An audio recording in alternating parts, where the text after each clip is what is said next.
My son George has always had the strangest friends. I'm not sure why, but in his earlier years, he always attracted what would be considered the weird kids. I've got a ton of stories about this, but there's one that kind of sticks out like a thorn. He was in the 4th grade, and we had just moved due to my husband's reassignment, so George was new to his school. He had always been an outgoing and friendly kid, so my husband and I weren't particularly worried about his ability to make new friends. We were transitioning well as a family, and everything was going well with him at school. I was beyond pleased the first time I met all of George's classmates' parents, as they all seemed like upstanding, honest people. A few months after the move, I got a call from George's school in the middle of the day requesting one of his parents come in to discuss an incident involving him and another student. My husband was at work, so I assumed the responsibility and agreed to meet with the principal after picking up my son. I remember feeling a mixture of anger and confusion. Anger, obviously. I mean, my son had probably been in a fight, which I'd need to punish him for should I find out he was the antagonizer. But confusion as well. Physical altercations were very uncharacteristic of George, which made this more concerning to me. As I was walking him to the principal's office, he refused to answer any of my questions about the situation, which was also very unlike him. Usually, he was extremely talkative and what you'd call an oversharer, so his silence was somewhat unsettling. I figured he was either embarrassed or scared, so I didn't think much of it. The principal asked that George sit in the waiting room outside his office, so that's where I left him. After closing the door, the principal directed me to a chair in front of his desk, which is where I sat down. He began asking me questions about George, the kinds of questions you'd expect. How is his behavior at home? Does he listen? Does he talk back? Is he respectful? You know, things like that. I had nothing but positive things to say. George was an extremely well-behaved and respectful boy, and that's not the mother in me. I was just telling the objective truth. Eventually, the principal told me why I had been called in. Apparently, George had gotten into a brief altercation with a classmate after recess, a boy named Sebastian. I asked about the circumstances of the fight, and this is what I was told. They had been the last 2 students outside, and they were walking up the stairs together. Seemingly out of nowhere, George pulled an eraser out of his pocket and struck Sebastian over the head with it, causing him to fall to the ground and start screaming. I was baffled. It was totally unlike George to do something like that without being provoked. Plus, I had heard about the Sebastian boy before. George spoke fondly of him, like they were close friends. I asked the principal more questions, but he didn't seem to have the answers, and ultimately admitted that no one had seen the incident, but both boys had independently confirmed details of the story. He then said that George wasn't in trouble, as a little fight wasn't too uncommon. He told me that he just wanted to inform me, and that no further action would be taken, which definitely calmed me down. After that, he excused me, so I left. George was still silent about the whole thing as I drove him home, and only opened up to me right before bedtime. Admittedly, I had grown frustrated with him for not talking to me, which was probably why he quit the silent act. He told me that Sebastian had tricked him. I asked him to elaborate, and he told me that they had been playing make-believe Street Fighter. As per Sebastian's instruction, George had pulled out an eraser for a KO move of some sort. Out of nowhere, Sebastian fell to the ground and pretended to be really hurt. He then whispered in George's ear that he'd seriously hurt him if George didn't pretend like he'd attacked him. So that's what George did, and all the teachers assumed it had been a real fight. Rightfully so, I was pretty pissed. My little boy had been taken advantage of and falsely accused. Instead of going to the school, I decided to handle things myself. That night, I went through the school's directory and found Sebastian's mother's phone number. She introduced herself as Maggie. I was kind of taken aback by how sweet and genuine she sounded on the phone. She told me she had heard about the incident, gotten the real story from Sebastian, and already reprimanded him. I thought it was kind of odd that Sebastian would have told the truth to his mother so soon, but I was happy I didn't have to do any convincing. She then went on to say that Sebastian had always had some minor behavioral problems growing up, and he'd sometimes think and act like another person entirely. I actually started to feel bad the more she told me. It seemed as if he wasn't fully in control of some of his actions. Maggie suggested that the boys schedule a sleepover to make up for the whole thing and become better friends, which I thought was a great idea. She offered to host, and I was appreciative of that. That weekend, I drove over to her house with George, who had returned to his bubbly, talkative self. Maggie invited me in, and the two of us got to know each other over some wine while the boys played in the basement. Like I said before, Maggie seems like a completely upstanding person, and I really enjoyed her company. I ended up staying for a few hours, and the time flew by. Eventually, I just had to ask about Sebastian's behavior, as it had been bugging me for a while. Her entire demeanor changed, and she lowered her voice a bit. She told me that he often had trouble making friends, and that he's seen a few doctors, all of whom think it's something he'll outgrow soon. She went on to say that he's gotten much better at controlling himself, and the fact that he was being more social at school was a good sign. I didn't inquire much more than that. I just wanted to make sure my son would be safe for the night. Maggie promised me George would be in good hands, and that Sebastian didn't have a history of getting physical or violent, more so just acting strange. That was enough reassurance for me. This woman was clearly genuine, and it actually felt kind of nice knowing that George would be helping Sebastian learn how to make friends. Eventually, it came time to leave, so I went downstairs to say goodbye to George. The two boys were laughing and playing Battleship. It looked like they were really getting along. I kissed my son goodbye and drove home. The next morning, I went to go pick him up. When I got to the house, he was waiting near the door with all his stuff and a smile on his face. I assumed the night went well. I said good morning to Maggie and packed George's stuff in the car. As we were driving away though, he started bawling out of nowhere. I asked him what was wrong in a concerned voice, and what he told me was quite literally jaw-dropping. George said that everything was going well until it came time to go to sleep. The boys had set up their sleeping arrangements in the basement, 2 air mattresses side by side. Everything seemed normal when they went to bed. But at some point in the night, George woke up. He wasn't sure why at first. Then he heard something. Whispering. It was coming from the bathroom. The door was slightly open, and there was a strange flickering light inside. Not like a regular bathroom light. As George described it, it seemed more like a candle light. He listened closer and realized it was Sebastian talking. But he wasn't just talking, he was having a full conversation. George thought maybe he was on the phone or something, but the more he listened, the weirder it got. Sebastian wasn't calling himself Sebastian, he was calling himself Mr. Jim. George felt frozen. It was like Sebastian thought he was someone else, and he wasn't talking to anyone, just the mirror. Then the candle went out. Everything was dark again. George squeezed his eyes shut, pretending to be asleep. A long time passed, and then he heard the bathroom door creak open. His stomach dropped when he heard whispering again, this time right above him. It went on for a while. George didn't understand the words. It didn't even sound like English. He just lay there, too scared to move. Eventually, Sebastian went back to bed like nothing happened. In the morning, he was totally normal again. George didn't dare ask him about it. When George told me what happened, I was horrified. My gut told me this wasn't just a case of childhood imagination. Something was wrong. I didn't know what to do, but I knew I had to tell someone. I called Maggie first. At first, she laughed it off, saying Sebastian has always been a creative kid, but as I pressed her, her voice faltered. Eventually, she admitted that his so-called behavioral problems were more serious than she let on. One psychiatrist had even suggested he was showing signs of multiple personality disorder. They had already moved twice before, she told me in a hushed tone, because Sebastian had been kicked out of school. I was stunned. Furious even. Why the hell hadn't she told me this before? Why would she put my son in danger like that? Then she did something unexpected. She begged me not to notify the school. I didn't know what to say.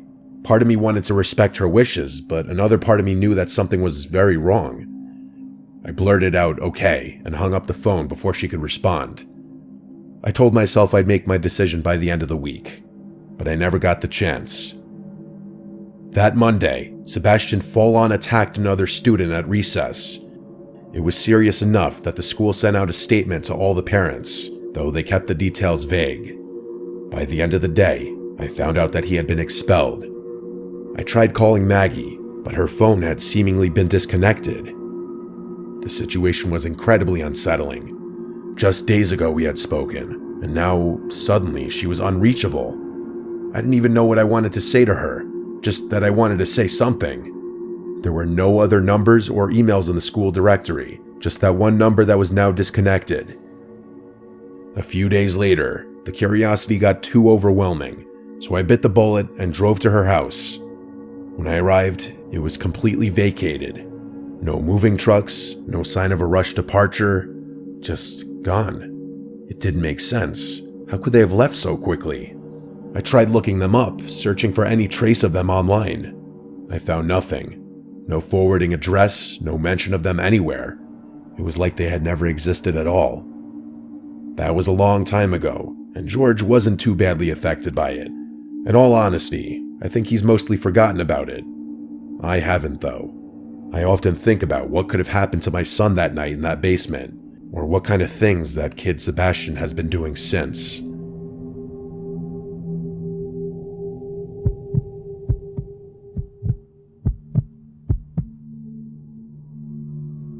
My upbringing was a little unorthodox. I grew up in a Southern Baptist household, the kind where we didn't believe in ghosts, but were absolutely certain about demons. Let me explain. If something strange happened, it wasn't a spirit or wandering soul. It was something darker, something biblical. I never fully bought into it, but the message was drilled into me from a young age. Rejecting demons meant rejecting scripture itself. My mother, though, was different. Faith was optional for her. She wasn't atheist or agnostic, just indifferent. She'd say things like, "God and I have an understanding," whenever I pressed her about church. While I leaned into religion as a source of structure and stability, she drifted further from it. It was one of the many things that widened the gap between us. I won't sugarcoat it. My mother struggled with addiction, mental health issues, things she never wanted help for. Some days she was functional, others she was downright insane. I tried not to take it personally, but it was hard. Looking back, she definitely had schizophrenia or some kind of adjacent condition. But before you say anything about my family being neglectful of her mental health, it was a different time back then. One afternoon, I had a nightmare so vivid that I still remember every detail to this day. In the dream, I was lying in bed when my mother stormed into my room, screaming in a fit of rage. She grabbed me by the wrist and started shaking me violently. I woke up in a pool of sweat, my body still rigid with fear. But before I could shake off the dream, it happened again. Except this time, I wasn't asleep. The door barged open, and there she was, just as she had been in my nightmare. Same expression, same unhinged anger, same words. It was like the dream had been some kind of prophecy. I barely managed to push her off and yell for her to stop, and then it was over. She left as suddenly as she had entered, and when I confronted her the next morning, she had no memory of it. She seemed confused, even a little hurt that I was so shaken. I told myself it was a coincidence, some bizarre overlap between my subconscious and her moods, but part of me wondered if it was something worse. A few weeks later, I heard her screaming from the backyard. It was a strange sound, not a panicked scream or even a distressed one. The scream sounded more excited. I don't even know if that makes sense, but that's the best way I can describe it. I rushed outside and froze at what I saw. My mother was standing in the yard, grinning, holding a massive 7-foot-long snake in her bare hands. That was terrifying enough on its own, but there's something you don't know which made it even worse. My mother had a lifelong phobia of snakes. She couldn't even look at them on TV without recoiling. But there she was, gripping one like it was a toy. She said, "Come here," and motioned for me to grab the snake. I took a step back, shaking my head. I literally said, "Mom, what the hell?" But the look in her eye told me she couldn't even understand the words I was saying. She just smiled wider and tilted her head like she was trying to scare me. I couldn't deal with it. I turned and ran back inside, slamming the door behind me. My heart was pounding. I peeked out the window and saw her still standing there, holding the snake like an offering. Eventually, she let it slither onto the ground and walked back inside as if nothing had happened. Later, when I asked her about it, she shrugged like I was making it up. She told me I must have had a strange dream and refused to entertain me when I continued to ask about it. That was nothing compared to what I'm about to tell you, though. That winter, my church held an overnight lock-in. I was relieved to go. Church was my escape, a place where I could be around predictable, normal people. My mother dropped me off completely sober and even kissed my forehead before driving away. At around 4:30 a.m., just as we were settling into sleep, a loud knocking echoed through the chapel. We all sat up, glancing at each other. The knocking moved, traveling around the building in an impossible way at times. It sounded like it was coming from multiple directions at once. It wasn't wind, it wasn't an animal. It was rhythmic, circling the chapel like someone or something was trying to break in. The pastor, the only one with a key, was asleep in his office and hadn't heard a thing. I ran to wake him, and as soon as he stepped into the chapel, the knocking stopped. He opened the front doors and literally stumbled back in fear. Standing there, barefoot and sweating in the freezing air, was my mother. Her clothes were disheveled, and her hair was dripping with sweat. Her lips were moving, but I couldn't hear what she was saying. She didn't acknowledge the pastor. Her eyes locked on me immediately. A slow, unsettling smile stretched across her face as she walked toward me. I wanted to run. The pastor tried to hold me back, whispering, "Stay here." But I felt completely powerless, like I had no choice but to go with her. I climbed into the car, afraid that she was going to do something, but she didn't. The drive home was silent. She didn't speak, didn't explain. She didn't answer when I asked why she was there. When we got home, she stopped in the doorway and just stared at me. She stood there silently watching me as I walked to my room. I closed the door, locked it, and lay awake for hours listening. In the morning, she was in the kitchen cooking breakfast. She was cheerful and clearly oblivious to what had happened the night before. She jumped back when she saw me, saying she was just about to pick me up from the church. I felt the blood drain from my face. She had no memory of knocking on the church doors, no memory of driving me home. It was freaky. I expected someone, the pastor, a church elder, even one of the chaperones, to say something about what had happened, but no one did. It was like they didn't know what to make of it, or worse, they didn't want to. That's kind of the way people treated my mom back then. That was decades ago. She's gone now, but her memory is something that will never leave me, for better or for worse. I don't know if I believe in demons or the supernatural anymore, but I can't explain what happened. The logical explanation is that she was suffering from mental illness, maybe addiction withdrawal, or maybe something else entirely.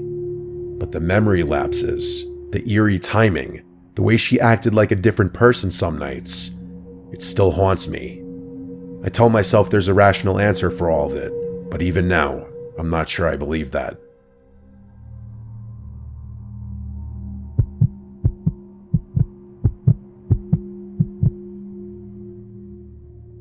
My eldest son started sleepwalking when he was about 8 or 9. I had heard of kids going through phases like that, so I wasn't too concerned at first. It was just one of those things. A little unsettling, sure, but nothing I thought much about. I'm a pretty light sleeper, so none of my kids have ever been able to sneak around the house at night without me knowing. That's actually how I first figured out about my son's habit. Most nights, I'd wake up and find him standing in the hallway outside my bedroom, rocking slightly on his heels, shifting his weight from foot to foot. His eyes would be open, but they weren't seeing anything. That was the one part that always got me. For any of you who have lived with a sleepwalker, you know exactly what I'm talking about. His gaze would pass right through me, empty and distant, like he was looking past me into something I couldn't see. It was always extremely strange, and I never fully acclimated to finding him like that. Sometimes he'd mumble something under his breath, words too soft and slurred to understand. Other times, he wouldn't make a sound, just standing there, breathing in that slow, steady way that somehow made it even worse. I gently guide him to bed, whispering his name, telling him everything was fine. He never seemed to remember any of it in the morning. Things escalated a few months after I made the realization that he was a sleepwalker. One night, I woke up to a rhythmic tapping sound. It sounded like water droplets repeatedly dripping onto a window pane, only it wasn't raining outside. It was soft, barely loud enough to wake me. At first, I thought it was part of a dream, some far-off noise that my half-asleep brain had misinterpreted. But as I lay there, the sound continued, steady and deliberate. It wasn't sporadic like rainfall would be. It occurred at regular intervals, and always at the same volume. I kept listening, trying to figure out what it could be. It wasn't the house settling, and it wasn't the wind outside. It was too precise. Once I realized the tapping wasn't going to stop, I begrudgingly accepted that I'd have to deal with it.